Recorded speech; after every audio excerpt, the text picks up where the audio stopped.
Estamos iniciando pela TV Suprem, braço de comunicação da União Planetária, mais uma entrevista do movimento 2022-2030, o Brasil e o mundo que queremos.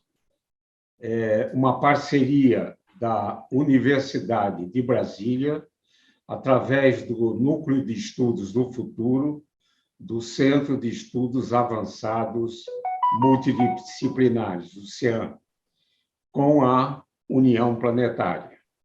Hoje teremos o privilégio de conversar com o professor Alfredo Wagner Berno de Almeida. Vamos revisitar a formação básica e universitária do nosso convidado e conhecer os trabalhos dele na antropologia social, principalmente da região amazônica. O nosso convidado é antropólogo com mestrado e doutorado em antropologia social pela Universidade Federal do Rio de Janeiro. Foi também professor da Universidade Estadual do Maranhão e atuando hoje como pesquisador sênior.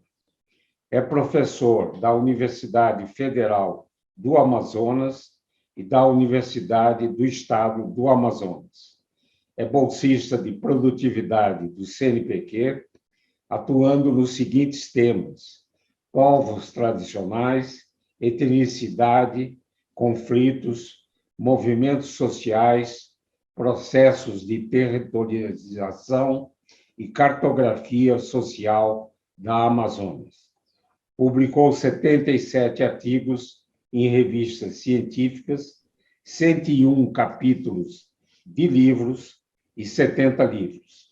Recebeu vários prêmios, dos quais destaco o Mérito de Ecologia Humana da Sociedade Brasileira de Ecologia Humana, cidadão amazonense da Assembleia Legislativa do Estado do Amazonas, professor honoris causa e emérito da Universidade Estadual do Maranhão, cidadão maranhense da Assembleia Legislativa do Estado do Maranhão e, atualmente, coordena o projeto Nova Cartografia Social da Amazônia. Muito obrigado, professor Alfredo Wagner Berno de Almeida, por ter aceito ao nosso convite. Na minha primeira indagação, pediria para revisitar a sua infância e juventude e sua formação básica e universitária e os caminhos para ser um pesquisador na área de antropologia. Por favor. Obrigado, professor Isaac. Professor Isaac, eu nasci em 1947, 2 anos depois da bomba lançada sobre Hiroshima e Nagasaki. Meu pai foi convocado, ficou aquartelado, volta. Eu nasci 2 anos depois desses episódios trágicos. Já nasci com a marca, de certa maneira.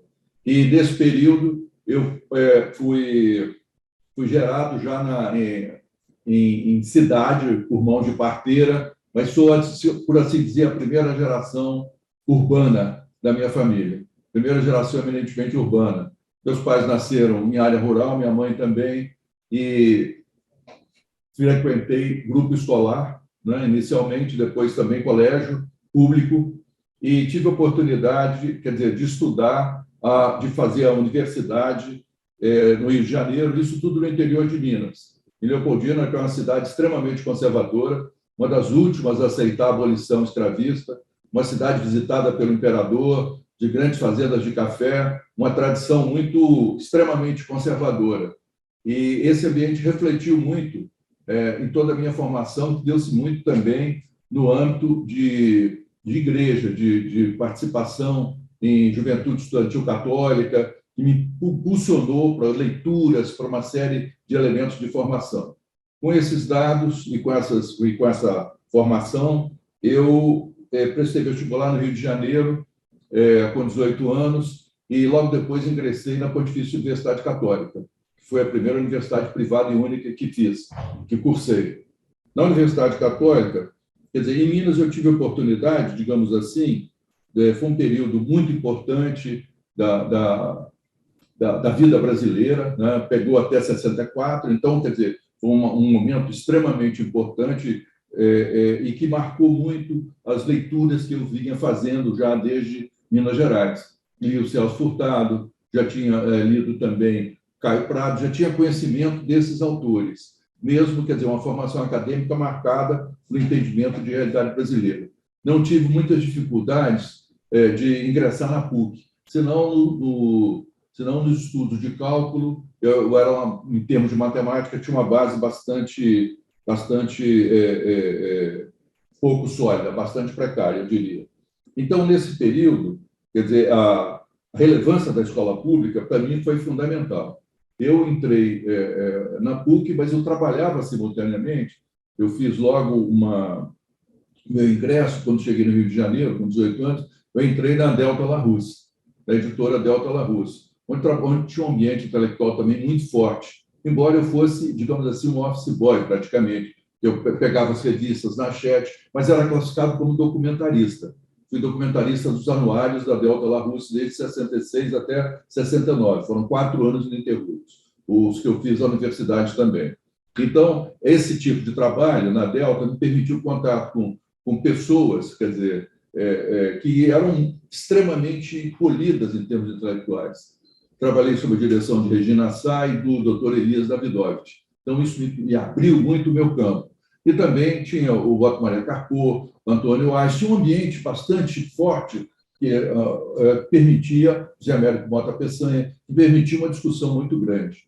Esse, então, o ambiente de trabalho era muito rico e o ambiente na PUC também. Então, eu estudava de manhã na PUC, de 10 para 7 até 11h30, e frequentava à tarde a Delta. Os dois ambientes que por assim dizer, foram formadores para mim, formadores intelectuais dos meus interesses, inclusive a minha iniciação. Eu era muito provinciano, tinha vindo de uma situação muito limitada de conhecimentos, né? Meus pais não tinham curso superior, sempre tiveram referidos à área rural. Então, foi uma coisa. Meu pai tinha uma pequena loja na rua principal da cidade. Então, quer dizer, foi uma coisa bem marcada para mim esse ambiente no Rio de Janeiro. Me trouxe para uma formação mais refinada, para algo mais erudito. Me permitiu abrir um pouco o campo e estudar mais e me dedicar mais. Todavia, o meu curso universitário foi muito marcado por problemas. Eu fui convidado a participar do diretório, em 67, da UCARP, Centro Acadêmico Roquete Pinto, da PUC, da Escola de Sociologia e Política. Eu participei do diretório acadêmico até 69. Fui eleito 2 vezes membro da diretoria. E isso também me trouxe alguns problemas. Eu fui preso e fui incluído naquele processo das passeatas. Em 68, eu fiquei preso 8 ou 10 dias, só fui solto com a passeata dos 100 mil, depois fui preso novamente. E, finalmente, em 70, quando eu estava terminando a universidade, que houve interrupções, eu fui preso novamente. E fiquei preso de novembro de 1970 até foi quando eu fui julgado em março de 1972. Fui absolvido, eu não tinha absolutamente nada contra mim, era uma coisa absurda, as acusações absolutamente absurdas. Então, esse período também foi um período de muita tensão. E só depois disso é que eu pude ter uma formação intelectual mais tranquila. 3 meses depois de sair da prisão, eu fiz prova por pós-graduação no Museu Nacional de Antropologia Social. Fui aprovado e aí mantive o que eu mantenho até hoje, um certo discernimento profissional, uma certa determinação profissional e me dedicando integralmente à pesquisa, como faço até hoje. Então, esses foram os elementos de formação da minha infância e da minha juventude que me determinaram esse caminho que hoje eu estou trilhando. Professor Alfredo, em 2019, publicou o livro Antropologia da Amazônia, Dissonância e Desafios à Institucionalização. Poderia destacar os principais pontos dessa publicação? Pois não. Desde que eu comecei o trabalho de campo aqui, estou falando de Manaus, eu comecei o trabalho de campo na Amazônia em julho de 1972, julho, agosto de 72. Através da professora Lígia Sigor, eu entrei em contato com a equipe de pesquisa e, juntamente com 2 colegas, João Pacheco de Oliveira, que é do Museu Nacional, e Terry Vale de Aquino, nós fomos trabalhar em campo no Maranhão. Eu comecei a perceber, comecei a me dedicar a estudar a região amazônica.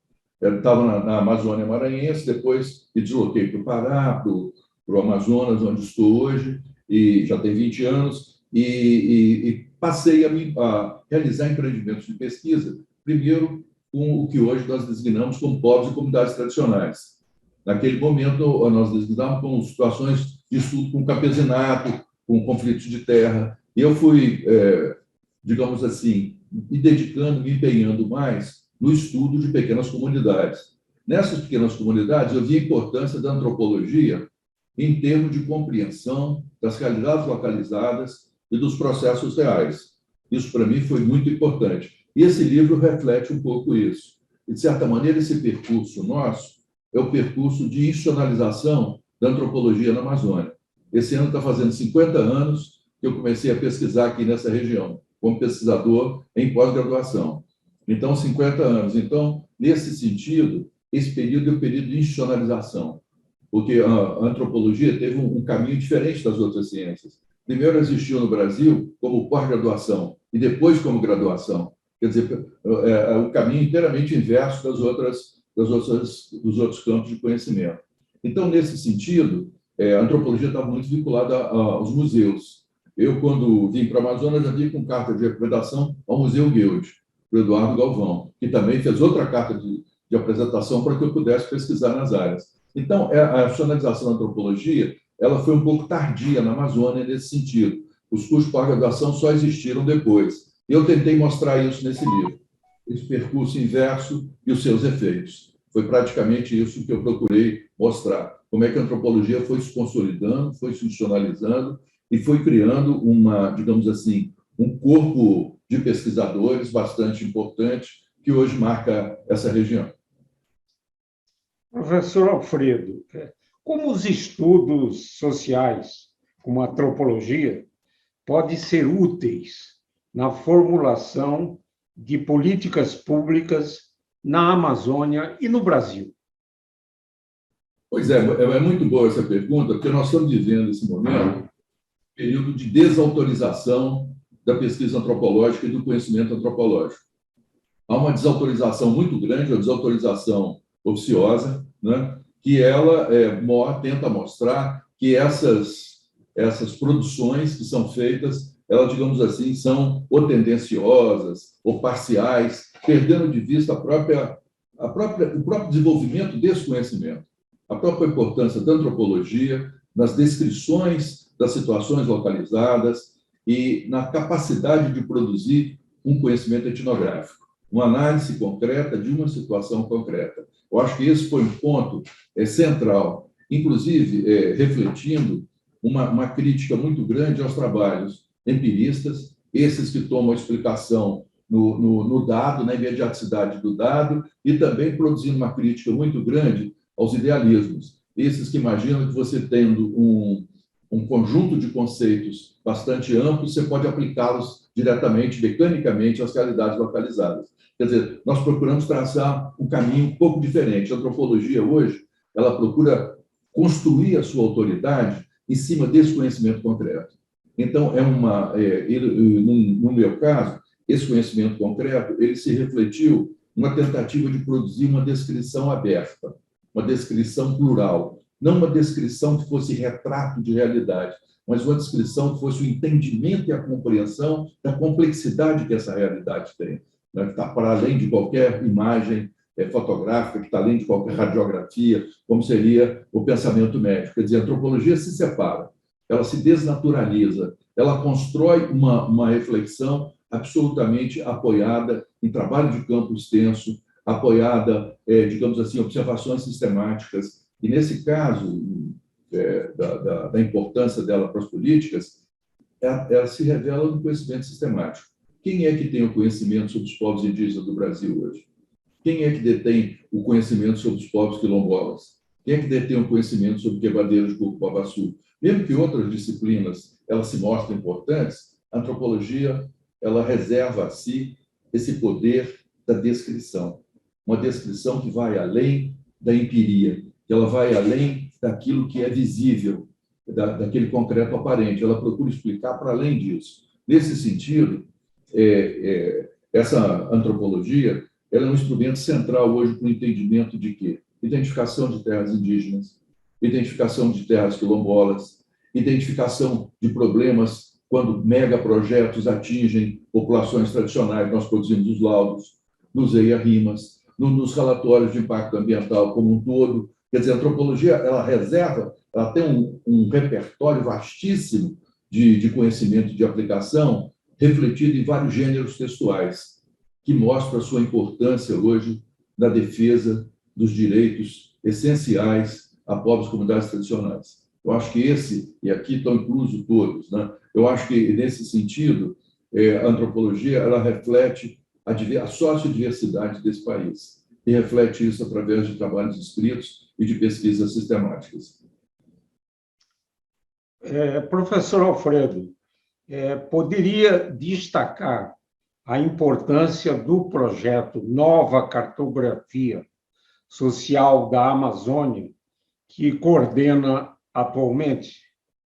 Pois não. Esse projeto ele está fazendo 18 anos, 19 anos agora, do fim do ano, e ele, nesse período, ele tem mais de 400 publicações.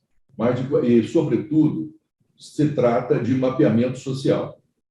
Se trata de discutir, né, com povos indígenas, com comunidades quilombolas, com comunidades de quebradeiros, de ribeirinhos, de cipozeiros, de araizeiros, raizeiros, discutir com essas categorias que designam esses grupos sociais, que se autodefinem por essas categorias, fazer uma ampla discussão e assegurar meios de garantir a sua territorialidade, as suas territorialidades específicas. Como é que eles se relacionam com a sociedade nacional? Porque até então parecia um todo aparentemente disperso, atomizado. Na verdade, cada categoria dessa hoje se representa na sociedade nacional com a sua forma coletiva de representação. Então, você tem a Coordenação Nacional Quilombola, você tem a PIB, a Articulação dos Povos Indígenas do Brasil, você tem a COIAB também, da Bacia Amazônica.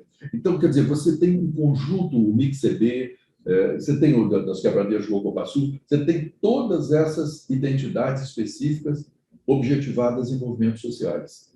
Isso faz com que a sociedade civil tenha um novo desenho. E a antropologia contribui para esse novo desenho significativamente, porque ela detém esse conhecimento intrínseco a cada categoria dessa.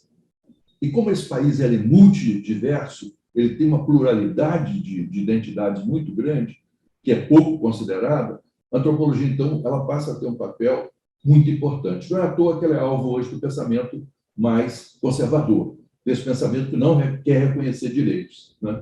E que diz que a antropologia é, digamos assim, uma fábrica de identitarismos, né? Como se a antropologia fabricasse identidades. Né? Não é exatamente isso. Esse é o estigma que é lançado sobre o conhecimento antropológico. O conhecimento antropológico, por outro lado, ele está apoiado em situações localizadas. Né? Já fui a juiz algumas vezes, processado, mas sempre a gente resolve, na hora nós vencemos, porque nós temos o conhecimento concreto das situações. E esse projeto da cartografia, ele faz um mapeamento totalmente georreferenciado, né? Tem bastante profissionais, é uma rede, antes de ser projeto, é uma rede bastante extensa, tem muitíssimos profissionais que trabalham também no Nordeste, trabalham na Mata Atlântica, trabalham na região do Cerrado. Então, tem mais de 200 de colaboradores, tem mais de 80 doutores. Então, nesse sentido, ele é expressivo. E são mais de 400 publicações. Então, estão todos no site, no www.novacartografiasocial.com, tudo isso sumamente documentado, né? Bastante, abundantemente rico em informações localizadas e permite uma visão bastante ampla, digamos assim, de toda essa região amazônica. Então, esse projeto ele tem sua importância, ele propõe uma nova descrição, uma nova modalidade de descrição etnográfica. E é em cima disso que ele tá sendo construído e prossegue.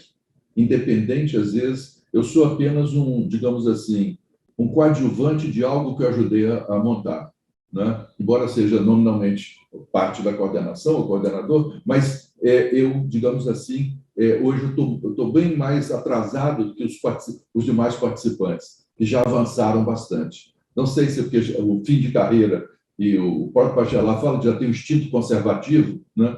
O professor já é dotado do instinto conservativo, e eu sinto que os meus alunos estão muito adiante de mim. Da mesma maneira que eu aprendi com os meus colegas no pós-graduação, hoje eu aprendo com os meus alunos. Muito bom. Antes de formular a minha última indagação, eu queria registrar a importância, né, de a gente conhecer melhor a Amazônia, né, em todas as suas dimensões, né? E, recentemente, tivemos um depoimento da professora Marilene Freitas, que, inclusive, foi reitora da Universidade do Estado do Amazonas, e acho que ela e o caro entrevistado ainda tem muito a contribuir, né? E é importante que essa contribuição e essa adesão dos jovens, né? Que muitas vezes nos auxiliam a encontrar luz, né? Para resolver os problemas. Professor Alfredo, o movimento 2022-2030, o Brasil e o mundo que queremos, ele procura exatamente envolver os jovens na construção de caminhos que nos levem a ter um Brasil e um mundo melhor e mais justo. Poderia, nesse finalzinho da entrevista, enviar uma mensagem aos jovens que nos assistem? Bom, eu tenho muita satisfação em dizer para os mais jovens que estão iniciando o seu trabalho nas pesquisas científicas, que essas regiões periféricas, essas regiões de colonialismo interno que foram esquecidas, elas são fundamentais para esse nosso país. Esse nosso país já viveu muito dividido por dualismos, às vezes até geográficos ou conceituais, bastante danosos, eu acho. Eu acho que nós precisamos trazer, né, esses jovens para cá, seja através dos museus, seja através das escolas, seja através de grupos de pesquisa, promover, digamos, uma maior facilidade para se realizar os trabalhos. E eu espero que, nesse sentido, os jovens se mobilizem para isso, né, e consigam dar conta de questões que nós outros não conseguimos, de maneira alguma. Então, eu acho que, dentro disso, que cumprimento aí os jovens, essa juventude de pesquisadores que estão iniciando, né, e espero que eles venham para cá para pesquisar. Sejam bem-vindos à Amazônia. Obrigado. Muito obrigado, professor Alfredo Wagner Berno de Almeida, por essa interessante e importante conversa. Espero que o nosso movimento esteja sempre ligado a todas as regiões do Brasil, e especialmente a região norte e a nossa Amazônia, esse tesouro que temos, que é a Amazônia. Esse e outros programas do Movimento 2022-2030, o Brasil e o mundo que queremos, podem ser acessados no canal YouTube da TV Sucre. Agradeço a sua preciosa atenção e voltaremos a nos encontrar em uma próxima oportunidade. Até lá!